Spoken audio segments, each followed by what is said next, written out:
മുല്ലപ്പെരിയാർ വിഷയത്തിൽ സുപ്രീം കോടതിയിൽ സത്യവാങ്മൂലം നൽകി തമിഴ്നാട്. മരം മുറിക്കാൻ കേരളം സഹകരിക്കുന്നില്ല എന്നും അറ്റകുറ്റപ്പണിക്ക് തടസ്സം സൃഷ്ടിക്കുന്നുവെന്നും സത്യവാങ്മൂലത്തിൽ പറയുന്നു. കേരള സർക്കാരിന്റെ സഹകരണമില്ലാതെ മുന്നോട്ടു പോകാൻ കഴിയില്ലെന്നും സത്യവാങ്മൂലത്തിൽ തമിഴ്നാട് സർക്കാർ വ്യക്തമാക്കുന്നു. ഷബ്നയാണ് വിവരങ്ങളുമായി ചേരുന്നത്. ഷബ്ന, എന്താണ് ഇക്കാര്യത്തിൽ ഇപ്പോൾ ഉണ്ടാകുന്ന പുരോഗതി?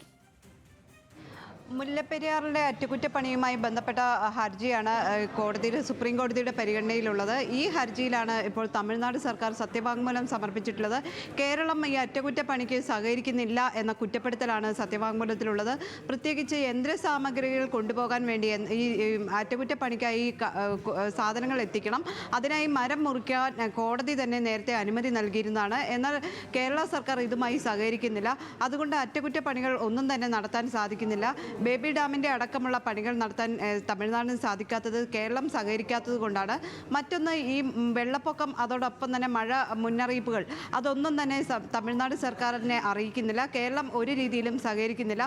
കേരളത്തിൻ്റെ സഹകരണമില്ലാതെ മുന്നോട്ട് പോകാൻ സാധിക്കില്ല. അതുകൊണ്ട് മരം മുറിക്കാൻ അടക്കം അനുമതിക്കായി തമിഴ്നാടിന് അനുവാദം നൽകി കോടതി ഉത്തരവിടണം എന്നാണ് തമിഴ്നാട് ആവശ്യപ്പെടുന്നത്. നേരത്തെ സുപ്രീം കോടതി തന്നെ ഇത്തരത്തിൽ മരം മുറിക്കാനും അല്ലെങ്കിൽ ഈ അറ്റകുറ്റപ്പണിക്കും അനുമതി നൽകിയിരുന്നതാണ്. പക്ഷേ കേരളത്തിൻ്റെ നിസ്സഹകരണം മൂലമാണ് ഒന്നും ചെയ്യാൻ സാധിക്കാത്തത് എന്ന കുറ്റപ്പെടുത്തലാണ് ഇപ്പോൾ തമിഴ്നാട് സർക്കാർ കോടതിയെ അറിയിച്ചിട്ടുള്ളത്. കോടതി അതുകൊണ്ട് പ്രത്യേകമായി ഉത്തരവിടണം എന്നൊരാവശ്യമാണ് ഉന്നയിക്കുന്നത്. ഷബ്ന, ഇതിൽ കോടതി എന്ത് നിലപാടാണ് സ്വീകരിക്കുക? കോടതിയുടെ ഒരു അഭിപ്രായം അല്ലെങ്കിൽ കോടതിയുടെ ഇടപെടൽ ഇതിൽ ഏത് രീതിയിലായിരിക്കും? മുല്ലപ്പെരിയാറുമായി ബന്ധപ്പെട്ട് നിരവധി വർഷങ്ങളായിട്ടുള്ള തർക്ക വിഷയമാണ്. അത് കോടതിയുടെ പരിഗണനയിൽ നിരവധി വർഷങ്ങളായി നിലനിൽക്കുന്ന കേസുമാണ്. മുല്ലപ്പെരിയാർ വിഷയവുമായി ബന്ധപ്പെട്ട് നിരവധി പൊതുതാൽപര്യ ഹർജികൾ അടക്കം കോടതിയുടെ പരിഗണനയിലുണ്ട്. ഈ ഹർജികൾ പരിഗണിക്കുന്ന വേളയിൽ നേരത്തെ തന്നെ ഇതിൻ്റെ അറ്റകുറ്റപ്പണികൾ അല്ലെങ്കിൽ മുല്ലപ്പെരിയാർ ഡാം അപകടാവസ്ഥയിലാണ് എന്നത് സംബന്ധിച്ചുള്ള റിപ്പോർട്ടുകൾ, അത്തരത്തിലുള്ള റിപ്പോർട്ടുകളൊക്കെ പരിശോധിച്ച് ഈ ഡാം ബലപ്പെടുത്തുന്നതുമായി ബന്ധപ്പെട്ട് അറ്റകുറ്റപ്പണികൾ നടത്തണം എന്ന് കോടതി നേരത്തെ നിർദ്ദേശിച്ചിരുന്നതാണ്. അതിന് തമിഴ്നാട് സർക്കാരിനോട് നിർദ്ദേശം നൽകുകയും ചെയ്തിരുന്നു. തമിഴ്നാട് സർക്കാർ ഇപ്പോൾ ഏതെങ്കിലും കോടതിയെ അറിയിക്കുന്നത് കോടതിയുടെ ആ ഉത്തരവ് പാലിക്കപ്പെടുന്നില്ല.